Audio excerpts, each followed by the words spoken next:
First, let's start off today talking about some of the tools that are in your guys' tool chest that we want to be starting to get familiar with, that we'll use some of them occasionally, some of them all the time, but these are ones I want to make sure you guys are aware of for this class. And the first is note-taking. So as we mentioned before, note-taking is a really, really key thing. The skill has evaporated or is evaporating. A lot of people sort of just sit there and kind of drool and just kind of take it all in. And there's a time and place to just sort of watch and listen, and that's great.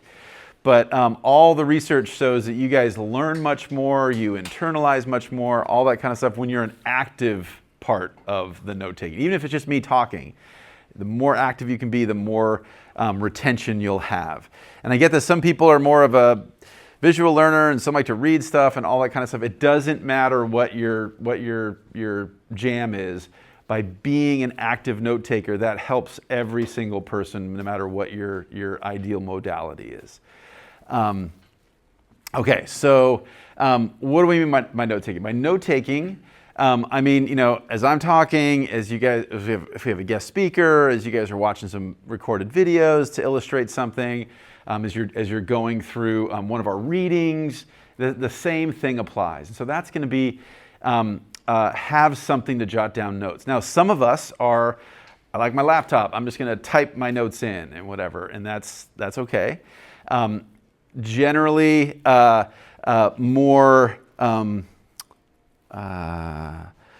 more fluidity is better, or the more options. So generally, a piece of paper and a pen, or a note-taking app on an iPad, and that kind of stuff is great. Again, you can experiment with what's best for you. Key thing here is to jot down these ideas as you're reading or as you're listening to me lecture, right? And that is not the done. That's just the first part. The first part is as I'm talking about wildfires. Okay, wildfires, talking about wildfires. And the key thing, oh yeah, so one of the key things is, you know, like that kind of stuff, right? So jot that stuff down.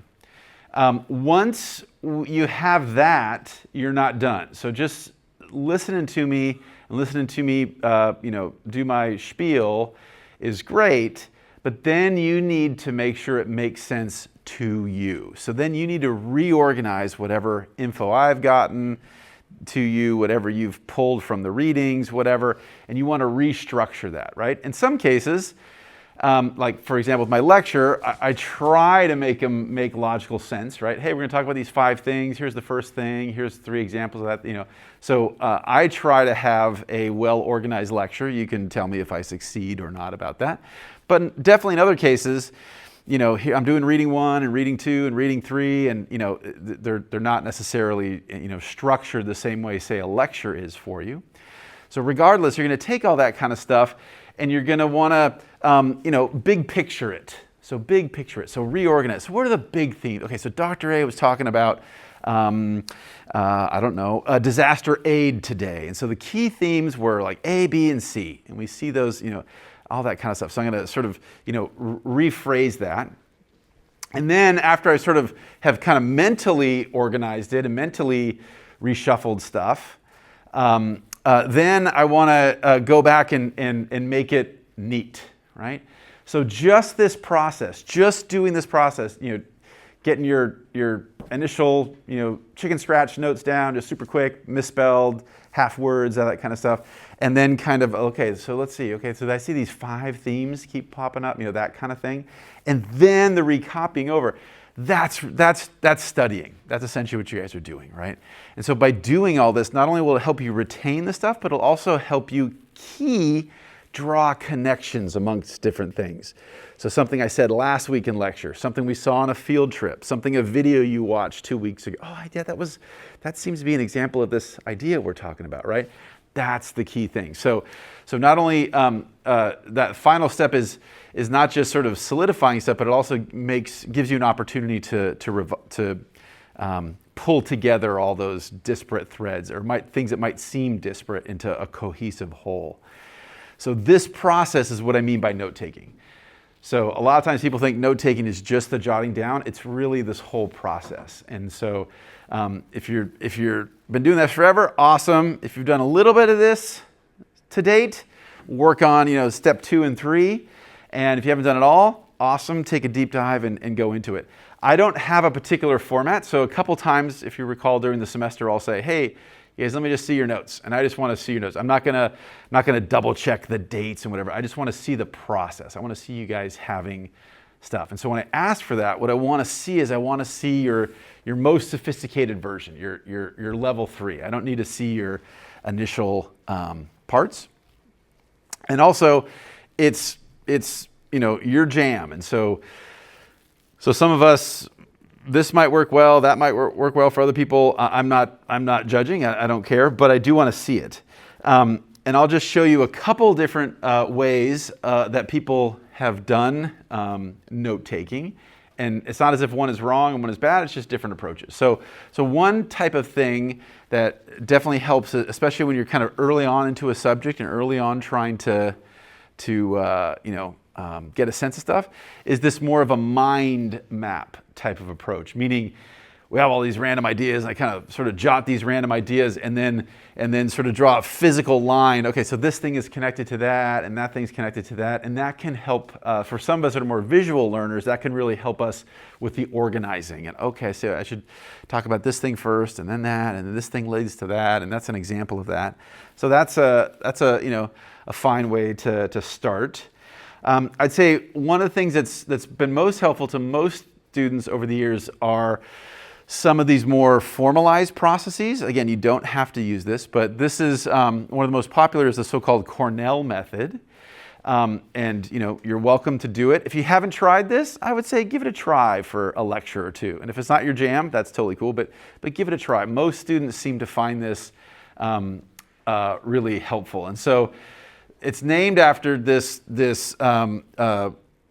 approach. It was more formalized at our sister university back east, and so what they did was this was started in the day of binder paper, and so this is all based on a sheet of paper, like a regular 8.5 by 11 sheet of paper basically, and they just divide the piece of paper up into different zones.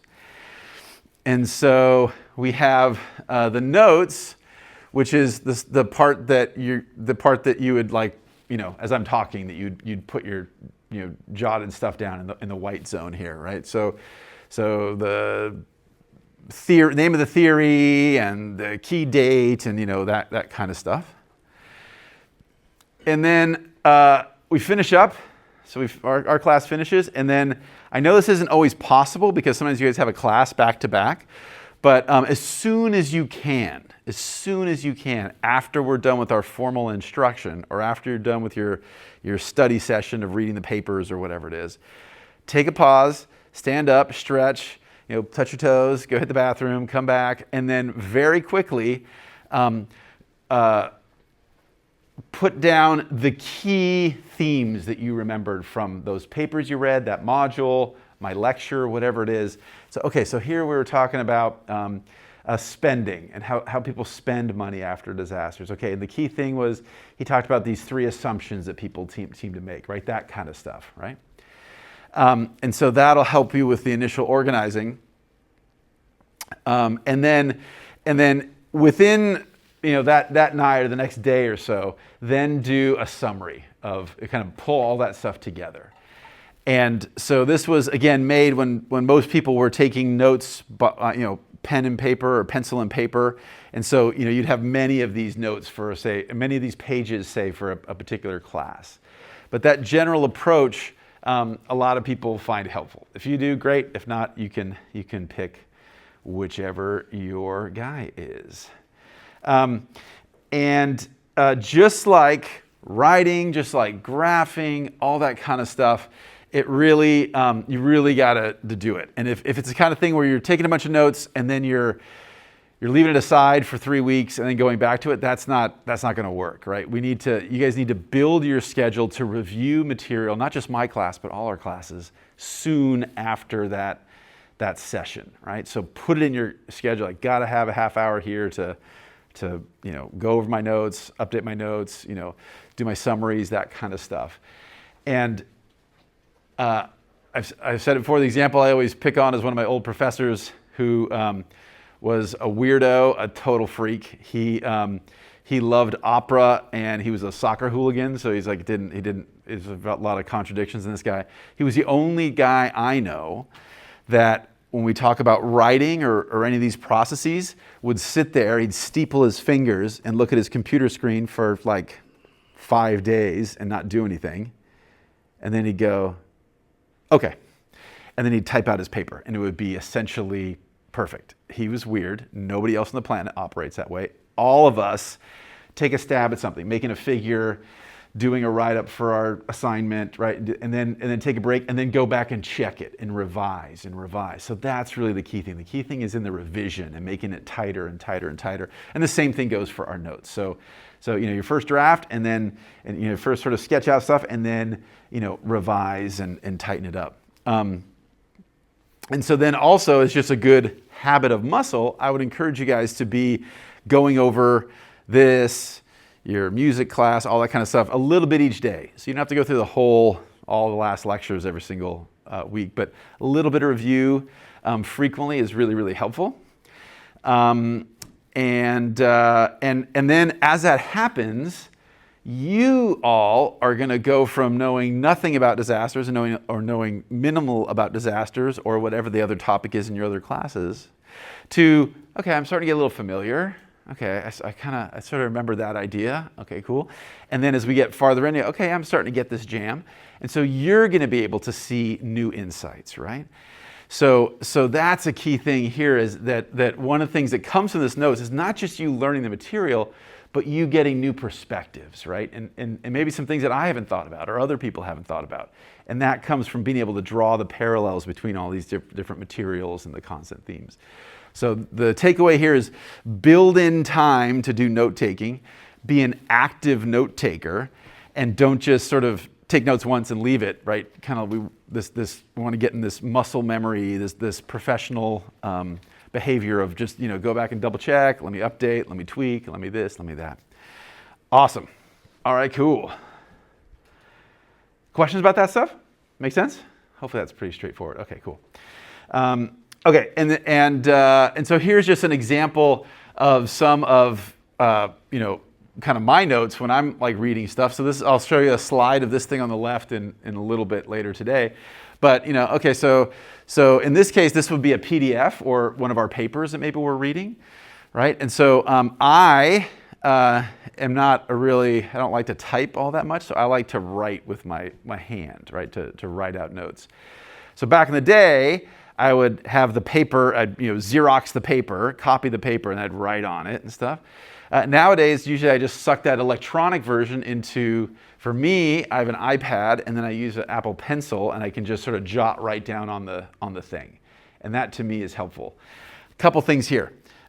You can use a highlighter, whether it's a physical highlighter or an electronic highlighter, right? Definitely do that. Oh, here's a key term. But don't be one of those folks that just highlight. We've all probably bought a used chemistry book to save some money or something, right? And you buy the cheaper one, and like some dude has highlighted the whole thing, right? And you're like, what the hell, right? That wouldn't be, I guess, particularly annoying if that person occasionally highlighted a thing. But oftentimes people are like, oh yeah, it's like everything is highlighted. If everything is highlighted, then nothing is highlighted. So a highlighter is a fine tool, is a helpful tool, but all the research shows that if all you do is highlight, you don't learn crap. Just like you want to be an active note taker, you also want to be an active annotator or augmenter of the written work. And so this kind of stuff, hazard but rarely problematic, right? Like that kind of stuff is really key. Oh, this, good example of this thing we talked about in lecture, all that stuff, again, is going to promote active learning, whereas just the highlighting tools tend to just kind of be like sort of like you're on autopilot, and it doesn't really help with the retention anywhere near as much. And then I also just, we'll just take notes like this from meetings. This is, I just grabbed something from a meeting I was in last year or something, and that kind of stuff, right? So, and then some of the fantastic new tools are, if you aren't a big typer, you can actually just hand write out the stuff, and a lot of the programs now will actually convert that to typed stuff. So if you want to like write it out and then wanted to convert it to something you can more easily manipulate, like in a Word document or something, it's many of these programs will do those. So does anybody use like a sort of blank page or like note-taking app right now? I'm just curious, what do you guys use? What do you like? I like Messenger Pigeon. Okay. Is that as a mobile app or is it? Yeah, it's an app. DOS really likes it, but essentially it's the one where it like records what they're saying and then it makes notes. Cool. Okay, cool. Awesome. And how about other people? Other ones people are digging or use? Say again? GoodNotes. GoodNotes. Okay, yeah, GoodNotes. Yeah, excellent. Yeah, that's a really popular one, very powerful one. OneNote. OneNote. Yes, you guys all have access to OneNote through your student account, so that one's a free one. Anybody else? Any other ones? Notability. Yeah, I use Notability. That's what this one is. Yeah. I tried. It's like all these things, right? Like I'm sure 3 months from now somebody else is going to be better, and then 3 months somebody else is going to be better. But I did a deep dive maybe about 2-3 years ago, and back then I found Notability to be the most useful for me. Again, I'm sure, I don't know if it's still the most useful, but I just got sucked into the ecosystem, and now they kind of have me captured, kind of thing. But cool. All right, great. Well, if you haven't heard any of these things, try some of these ones your colleagues just mentioned, and experiment. Almost all these, if not all these note-taking apps definitely have a free version, at least a trial, like a 7 or 14 days. So you can at least try it out and see if it works with your platform and just your style. And go for it. All right, cool. And of course, we all have pen and paper if we just wanted to use that route. So awesome. All right, great. Sounds good.